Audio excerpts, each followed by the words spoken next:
Where are you in a dominance hierarchy? Because one of the things your brain is trying to understand is, how should you regard yourself as an active and competent organism when you're facing problems that you can't compute? And the answer to that is, we're not going to solve that. We're going to distribute the problem into the social network, and we're going to let everyone else solve it. And so if you rise up in the dominance hierarchy, your brain reacts as if the dominance hierarchy structure, which is composed of many, many brains, has run its computations and decided that you're pretty damn competent. And so the way your brain responds to that is it cranks up your serotonin production and it decreases your neuroticism. And it's perfectly reasonable computation because A, if everybody says you're competent enough so that you're going to get more rewarded for your competence than other people are. And that's going to make you more secure in your job. It's going to make you more desirable and in demand among other people. And that's going to give you access to resources you wouldn't otherwise have. So, and then there's a correlated element to that, which is sort of your level of self-esteem, although that's very much associated with neuroticism.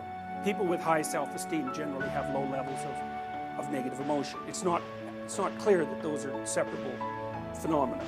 Well, let's say you want to have the first question is, can you have a meaningful life? Right? Because we're going to start from the proposition that unvarnished life is very dismal and dreadful. Right? So if you're not prepared for it, it'll just grind you up, and that will be very painful. Okay, so we're going to use that as a baseline. The baseline isn't that you're going to be secure and happy. The baseline is, there isn't much of you, you're very fragile, and things will grind you into nothing. That's a Buddhist stance, right? Because the Buddhists say, first dictum of Buddhism is, life is suffering. The first dictum isn't that life is happy. So the Buddhists basically say, chaos is the normative condition. Okay, so fine. So how do you do that? How do you deal with that? It's not how you fight against it or defend against it. I don't think those are appropriate conceptualizations. It's not positive illusions, it's not defense mechanisms, it's none of that, although you may also use that. What it is,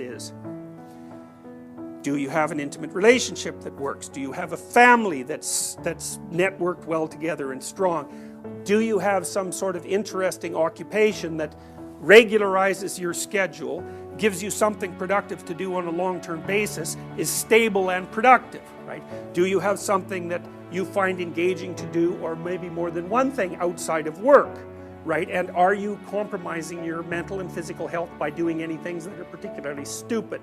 And, you know, one of those the top one of those I would say is probably alcoholism. So if there's one thing you really want to avoid that screws up your life, it's drinking too much. It is unbelievably dangerous. So the first thing we might say is, well, let's optimize those. Well, the more you optimize those, the more pillars there are in your plan, and they're only somewhat correlated. So maybe you can lose one, or maybe you can even lose two. It's going to knock you down, but it's not going to sink you. You know, and then you might also want to have variance on those plans to some degree. So like one of the things I mentioned earlier is that it's always nice to have an alternative to your current job at hand, because it stops you from being vulnerable. It also stops you from being a slave or a victim, or maybe even stops you from being a tyrant, because you've got some choice.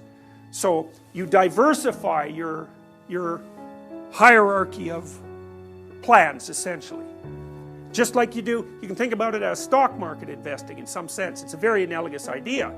You don't put all your eggs in the same basket. You diversify across multiple portfolios. So if one sector gets knocked out, hopefully it doesn't knock you completely out of the game.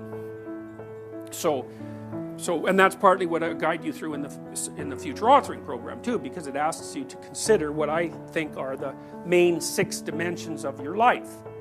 You know, and so one of the things I do when a client comes is I just do a rough walkthrough of those dimensions. It's like, does anybody care if you're alive or dead? You know, so do you have any friends? Do you have anybody that loves you? Do you have an intimate relationship? How are things going with your family? Do you have a job? Are you as educated as you are intelligent? Do you have any room for advancement in the future? Do you do anything interesting outside of your job? And if the answer to all those is no, it's like, you're not depressed, my friend. You just are screwed. Really, it's like if someone comes to me and they're 40 and that's the issue, especially if they're also drinking, it's like Humpty Dumpty has hit the floor and no one is going to put the pieces together because it's too much. It's too much. People, you know what I mean? It takes a whole lifetime to put those things together. And that might have started as a psychological problem. But by the time it's fully manifest and you're 40, that's not a psychological problem. It's just a complete catastrophe. Well, I think sometimes antidepressants help. And the reason they help is because they actually buffer the stress response. So, you know, you're being ground down by the world. Because essentially what you are is you're not even in a dominance hierarchy. You're so low in the dominance hierarchy that you're not even in it, right? You're an outcast, fundamentally. So maybe buffering the stress response will help the person just not die from that. And then you start with one thing. You know, it's like you lay out the potential areas for improvement on the table, and you say, well, can we think of some small steps that you might take in one or more of those domains to start putting something solid underneath your feet? But what happens, I think, is that as you lose those pillars, the way that problems manifest themselves in your life becomes networked. And so you might make progress here, but some other catastrophe that's looming over here is going to knock you down. You know, so, yeah. No, it means that you're better protected against being dreadfully miserable and swamped than you would otherwise be. So I would say, you have to do those things before you can even address the issue of being happy. Right? Because if you haven't established yourself in one or two of those domains, say, there's some obvious things that you could do to decrease the degree to which your life is negative that you haven't yet done. So I would say you shouldn't even get to the existential problem before you've solved the practical problems. And you may find that if you solve the practical problems, the existential problems would become bearable. Now, not necessarily. You know, because I might say, well, there's another class of people, and I would say this is one of the pathologies of being creative. So if you're a high open person and you have all those things, that's not going to be enough. You're going to have to pick another domain where you're working on something that's positive and somewhat revolutionary. Because like the creative impulse is, for someone who's open, we know it's a fundamental personality dimension, and I have clients who are very high in openness and others who aren't. And if the ones who are high in openness aren't doing something creative, then they're like dead sticks. They can't live properly. So you know that, and I think those are the people, for example, who benefit particularly from depth psychological approaches, especially Jungian approaches. I think that all of Jung's clients were high in openness. Because I've watched my clients, I'll try Jungian ideas out on them, and if they're high in openness, they work like a charm. It just fits right in with their psyche. But if they're conservative people, fundamentally conservative people, low in openness and high in conscientiousness, it just doesn't click. Because the Jungian approach is aesthetic and creative, and lots of people aren't either of those things. You know, because conscientiousness is partly orderliness and partly openness. Hitler was like that. He was extremely orderly and extremely high in openness. And one of the ways he solved that problem, which was quite interesting, is that whenever there were art exhibitions in Nazi Germany, there were two types. There was the approved Nazi art, which was very structured and conventional, and you know, bordered on the propagandistic. And there was forbidden art, which was really chaotic, and like often it was the expressionist stuff, for example, which is really emotionally expressive but chaotic.